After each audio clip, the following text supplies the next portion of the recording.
এই চ্যানেলে সম্প্রচারিত সকল খবরই সচেতনতামূলক এবং শিক্ষণীয়, কোনো কিছুই প্রভাবিত নয়। এই যে কম্বিনেশন, মমতা বন্দ্যোপাধ্যায় কানু ছাড়া গীত নেই। Mamata Bandyopadhyay is our face, is our banner. Abhishek Bandyopadhyay is our weapon, আমাদের অস্ত্র। ফলে মমতা,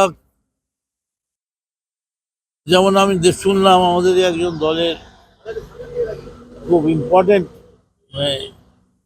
খুবই ইম্পর্টেন্ট, প্রায় সুপ্রিম কোর্টের চিফ জাস্টিস লেভেলের লোক আর কি, তিনি দেখলাম বলেছে যে কে ৭০ বছরের প্রেসিডেন্টটাকে কে আটকে রেখেছে আর দিন ধরে, কে মাথায় হাত দিচ্ছে। আমি তো অবাক হয়ে শুনলাম। আমি আবার বাড়ির লোককে জিজ্ঞেস করলাম, হ্যাঁ গো আমরা কি পার্টি চেঞ্জ করেছি? তো বললো না। তা আমাদের পার্টির নাম কি? বলো তৃণমূল কংগ্রেস। এই পার্টিতে কে কি হবে কে ঠিক করবে? ছাত্র যুব অভিষেক ঠিক করবে, এবং কোনোদিনই অভিষেক মমতা ব্যানার্জির কথা ছাড়া কিছু করে না। ফলে সবটাই মমতা এবং অভিষেক সম্মিলিতভাবে সিদ্ধান্ত হয়। কে বলছে কার কাছে গিয়ে ডাক্তাররা পায়ে পড়েছে?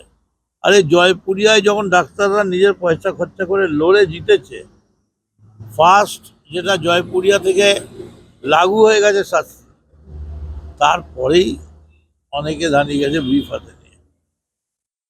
বলে এইসব গিমিক করে কোনো লাভ নেই।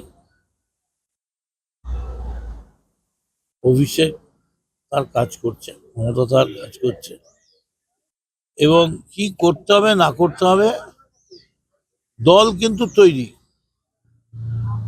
দল নির্বাচনের জন্যে তৈরি। ছোটোখাটো ফুটো টুটো দিয়ে টুকটাক এদিক ওদিক যা আছে সেগুলো রিপেয়ারিং চলছে। কালকে ইলেকশন হলে কালকে দল লড়ে যাবে। কিন্তু সৌগত রায়, বর্ষিয়ার নেতা, তিনিও বলেছেন যে পুলিশের ভূমিকা আরো বেশি স্বচ্ছ হওয়া উচিত। পুলিশ সঠিক কাজ করছে না, পুলিশকে টুইট নাও করতে হবে। অ্যাকচুয়ালি সৌগতদার সব কথা আমি মেনে চলি, এই কথাটা আমি বলবো না যে না। সৌগতদা আমার নেতা, বয়স্ক। সৌগতদা এখন দ্রোণাচার্য পিতামহ ভীষ্ম লেভেলে চলে গেছে, তাকে তো আমার মেনে চলতেই হবে। সৌগতদা কি জানে যে সৌগতদার যে সিকিউরিটি, তার কাজ সৌগতদাকে সিকিউরিটি দেওয়া। তাকে দিয়ে কি কি কাজ করা হয়,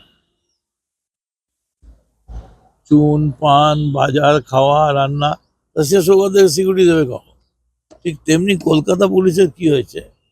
কলকাতা পুলিশ ছাত্রদের দাবি, চাকরি চুরি, মেধা, ট্যালেন্ট, কে ঘর বানিয়েছে, তারপরে ট্যাব, কার বিয়ে ভেঙে গেছে, কে কোথায় কমিশন খেয়েছে, যেখানে যাচ্ছে সেখানেই কলকাতা পুলিশ। কলকাতা পুলিশ কাজ করবে কখন? কলকাতা পুলিশ তো সারাদিন রোজ রোজ মিছিল আসছে, কলকাতা পুলিশের পুরো ব্যাটালিয়ান মিছিলে দাঁড়িয়ে আছে।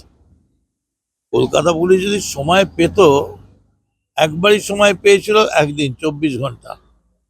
২৪ ঘন্টায় সঞ্জয় রায়কে অ্যারেস্ট করে কলকাতা পুলিশ দেখিয়ে দিয়েছে যে আজকে আমরা, কলকাতা পুলিশ আজকে যা বলে ৭৬ দিন বাদে সিবিআই তাই বলে। আবার কলকাতা পুলিশ ব্যবহার করা হচ্ছে না, সময় পাচ্ছে না।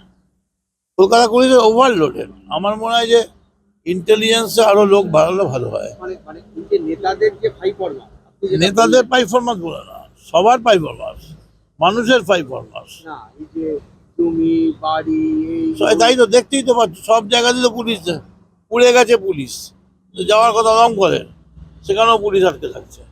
জ্যাম হয়েছে পুলিশ, সব জায়গাতে পুলিশ। নিয়োগের প্রয়োজন রয়েছে। আমার মনে হয় ইন্টেলিজেন্সে একটু স্ট্রেংথ বাড়লে, ইন্টেলিজেন্সটা একটু বাড়লেই ঠিক হয়ে যাবে।